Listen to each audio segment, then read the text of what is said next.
Hey guys, നമുക്കിന്നൊരു കുഞ്ഞു cooking video കണ്ടാലോ? നമുക്കിവിടെ ഏറ്റവും ചീപ്പസ്റ്റ് ആയിട്ട് കിട്ടാറുള്ളത് കീരയാണ്. സോ ഞാൻ ആമസോൺ ഫ്രഷ് ചെയ്യുന്ന ഇടയ്ക്ക് ഓർഡർ ആക്കാറുണ്ട്. ഒരു കെട്ട് കീര നമുക്ക് 6 രൂപയ്ക്ക് കിട്ടും ഇവിടെ.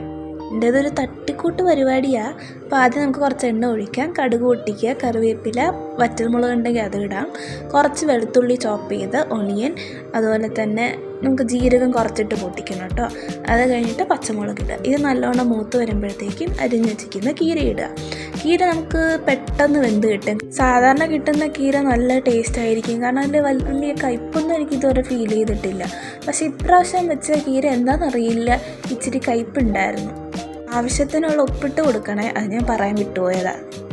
കീര കുറച്ചൊന്ന് വെന്ത് വരുമ്പോഴത്തേക്കും കുറച്ച് മഞ്ഞൾപ്പൊടി ഇട്ട് കൊടുക്കാം. മഞ്ഞൾപ്പൊടി ഇടുമ്പോഴത്തേക്കും തന്നെ ഒരു കളർ ഉണ്ടാവില്ലേ, അത് ഇച്ചിരി നല്ലോണം മൂപ്പിച്ചതിന് ശേഷം കുറച്ച് മുളക് പൊടി ഇട്ട് കൊടുക്കുക. അധികം ഇടേണ്ട, കാരണം നമ്മൾ പച്ചമുളക് ഇട്ട് കൊടുത്തിട്ടുണ്ടല്ലോ.